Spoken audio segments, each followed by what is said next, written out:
Today we are going to start part 3rd of chapter 13 organisms and populations of class 12 biology.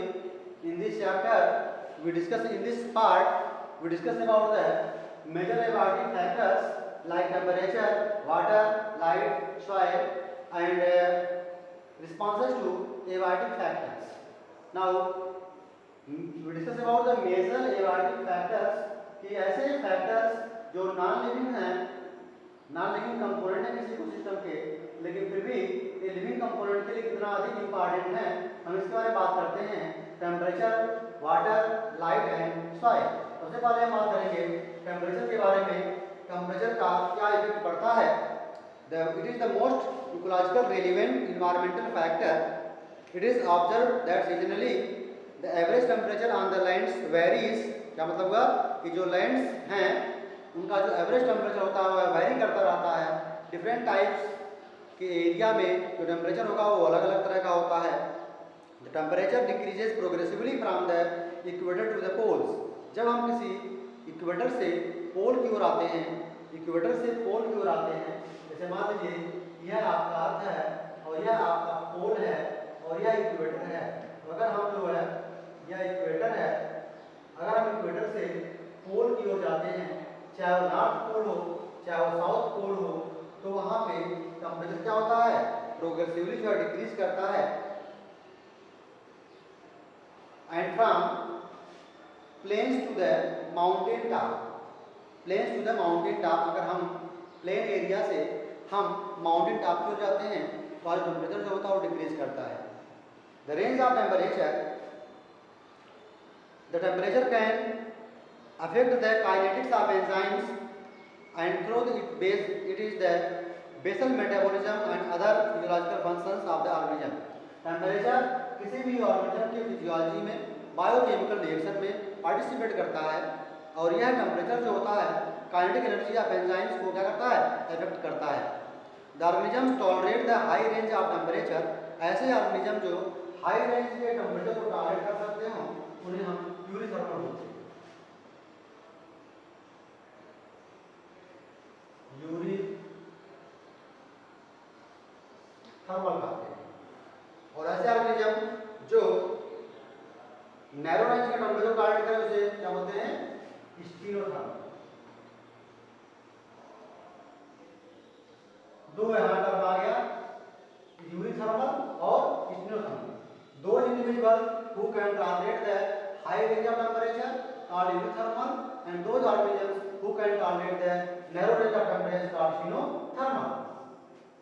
Now water. Second point, water.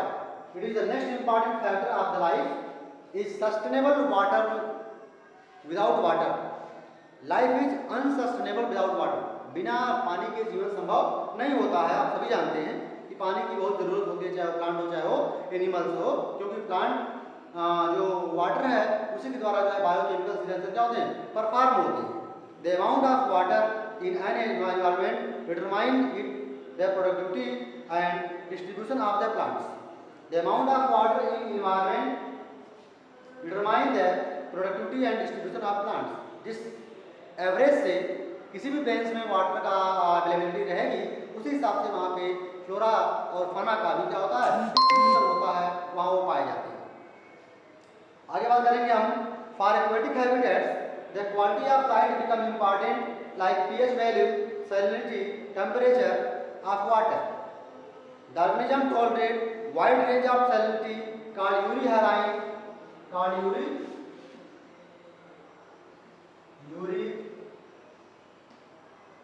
Haline and the organisms that tolerate only narrow range of salinity stenohaline.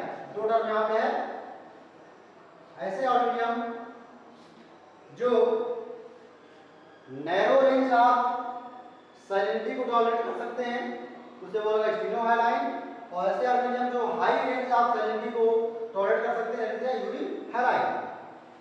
आगे है third factor light. Light क्या होगा? Light is the important because autotrophs make food with the help of photosynthesis. Light is the important factor for the photosynthesis. अगर sunlight नहीं रहेगा तो बेटा plant में फूड नहीं बन पाएगा, क्योंकि लाइट के माध्यम से क्या होता है, फोटोलिसिस ऑफ वाटर होता है। इसके माध्यम से जो वाटर होता है वह लाइट के माध्यम से ब्रेक हो जाता है। लाइट को कौन लेके आता है, क्लोरोफिल आता है, दे वर्क एज एंटीना। और जो वाटर के मॉलिक्यूल होते हैं 2H आयन, 2 इलेक्ट्रॉन, और बेटा ये हाफ फोटो में क्या होते हैं,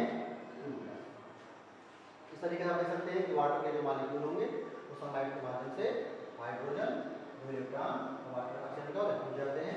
यहाँ पे क्या होता है, ऑक्सीजन जो है डिवाल्व होता है, ठीक है ना, ऑक्सीजन डिवाल्व होता है। आगे बात करेंगे सॉइल के बारे में। What is the soil? Soil क्या होता है, अभी लाइट में 2-3 पॉइंट बचा रह गया है। जैसे लिखा गया है कि small plant like herb and shrubs can perform photosynthesis under the very low light condition, they are overshadowed by plant. इसका मतलब है कि जो बड़े पौधे होते हैं, बड़े पौधों की छाया में छोटे पौधे सर्वाइव करते हैं। इसका मतलब ये हुआ कि छोटे पौधों को लाइट की रिक्वायरमेंट कम है in the comparison large tree. कुछ प्लांट ऐसे होते हैं, लिगेनास नाम सुनेंगे आप लोग, लिगेनास प्लांट है। लिगेनास प्लांट में क्या होता है कि ये जो प्लांट होते हैं वो पेड़ों के, इनको लाइट की रिक्वायरमेंट होती है, और चूंकि क्लाइंबर्स होते हैं तरह के, और ये पेड़ों के सहारे जो ऊपर चढ़ जाते हैं और पेड़ों के टॉप पे पहुंच करके वहाँ से सनलाइट को क्या करते हैं, रिसीव करते हैं। तो डिफरेंट टाइप के प्लांट्स को सर्वाइव करने के लिए अलग अलग लाइट इंटेंसिटी की रिक्वायरमेंट होती है। और you know that photo periods, photoperiodism नाम सुना होगा आप लोग।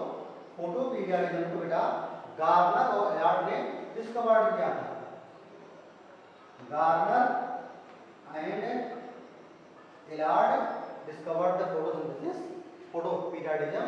इसका मतलब हो गया कि हर प्लांट को फ्लावरिंग के लिए, फ्रूटिंग के लिए अलग अलग फोटो पीरियड्स की रिक्वायरमेंट पड़ती है।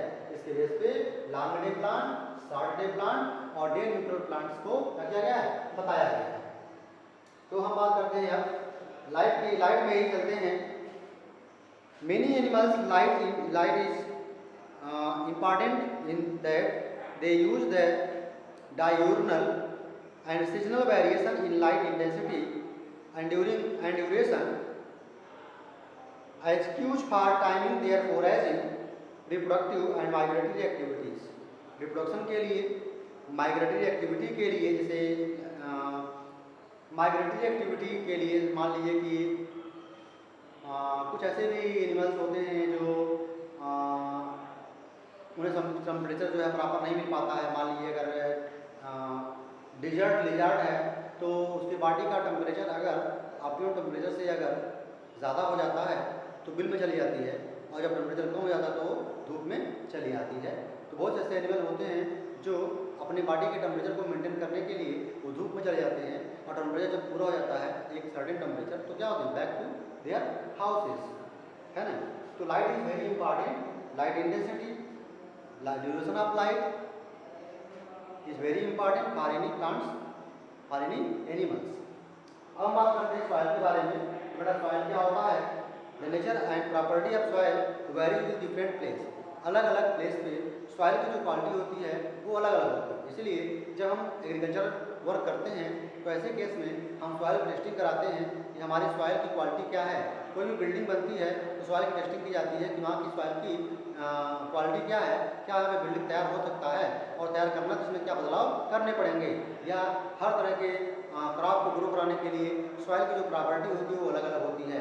तो डिजर्ट एरिया में सॉइल की प्रॉपर्टी अलग होगी, और ऐसे एरिया में डिजर्ट की प्रॉपर्टी क्या होगी, ऐसे एरिया नॉर्मल जो खेती होती है वहाँ पे जो सॉइल की प्रॉपर्टी क्या होगी, अलग होगी। तो डिफरेंट पार्टिकुलर प्लेस पे सॉइल की जो प्रॉपर्टी क्या होती है बेटा, अलग अलग होती है। The soil composition, grain size and aggregation determine the percolation and water holding capacity of soil. Different type के सॉइल की जो वाटर होल्डिंग कैपेसिटी होती है वो अलग अलग होती है। यह डिपेंड करता है कि वहाँ सॉइल का जो कंपोजिशन है, जैसे कि grain size, aggregation of determination of the percolation, water holding capacity of soil, है ना। ये बहुत इंपॉर्टेंट होता है। वाटर होल्डिंग ऑफ सॉइल की बात करें तो clay water, loamy water, Sandy water, clay soil, Sandy soil, loamy soil आपने पढ़ा होगा और आपके 12th क्लास में एक्सपेरिमेंट में है भी। तो जो क्ले सॉइल होते हैं उसमें वाटर होल्डिंग कैपेसिटी बहुत ज़्यादा होती है, लोमी सॉइल में क्ले सॉइल से कम होती है और सैंडी सॉइल में वाटर होल्डिंग कैपेसिटी कम होती है। इसलिए सैंडी सॉइल में अगर हम गेहूं को बो देंगे या धान को बो देंगे तो ऐसे केस में क्या होगा, उसके जो रूट होते हैं वो डीपली सॉइल को पेनिट्रेट नहीं कर पाते और चूंकि वो टैप रूट होते नहीं, फाइबरस रूट होते हैं, इसलिए उनके रूट जो है डीपली जा नहीं पाते और वाटर को एब्जॉर्ब नहीं कर पाते। इसलिए ऐसे एरिया में मोनोकॉट प्लांट सर्वाइव नहीं करते हैं।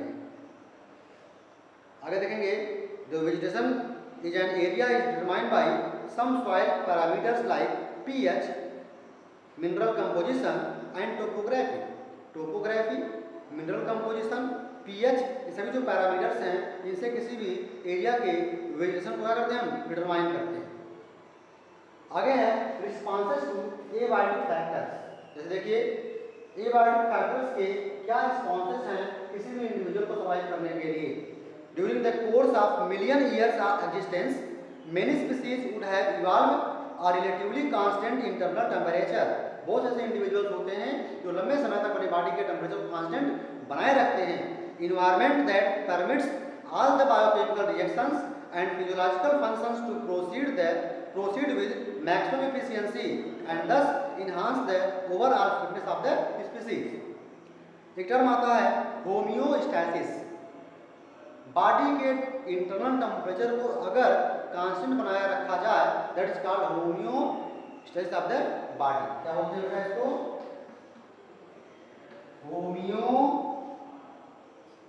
होमियोस्टैसिस। होमियोस्टैसिस इसका मतलब होता है the organisms try to maintain the constancy of its internal environment.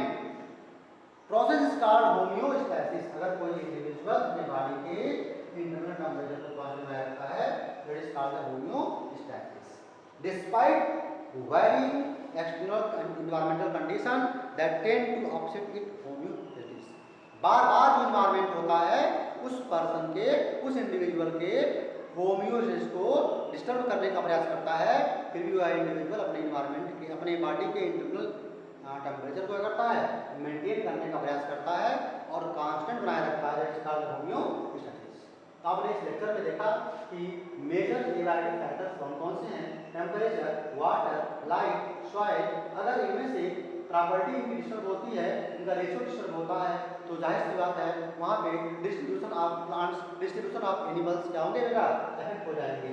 अब जानते हैं कि वाटर का लाइफ में क्या योगदान है, लाइट का क्या योगदान है, सॉइल का क्या योगदान है। सॉइल की क्वालिटी डिस्टर्ब होगी तो प्लांट वहाँ ग्रो नहीं कर पाएगा, लाइट प्रॉपर मात्रा में नहीं मिलेगा तो प्लांट ग्रो नहीं कर पाएगा, फोटोसिंथेसिस नहीं हो पाएगी, फ्लावरिंग प्रोटीन नहीं हो पाएगी। टेम्परेचर के इफेक्ट से जो है इंडिविजुअल की जो फिजियोलॉजी है, जो बायोकेमिकल रिएक्शन होंगे वो अफेक्ट हो जाएंगे।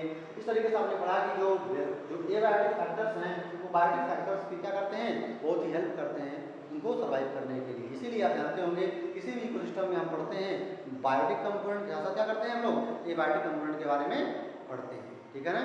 तो इस लेक्चर में आपको इतना ही जानना था बायोटिक और बायोटिक फैक्टर्स के क्या क्या फंक्शन है और response to the abiotic factors. Next lecture में हम बताएंगे आपको how do the living organism cope with environment. कोई भी लिविंग ऑर्गेनिज्म अपने एनवायरनमेंट के साथ कैसे वो रहता है, कैसे वो सर्वाइव करता है, उसके बारे में आपको बताएंगे। इस लेक्चर में इतना ही, आज के लिए इतना ही। That's all for today. Thank you.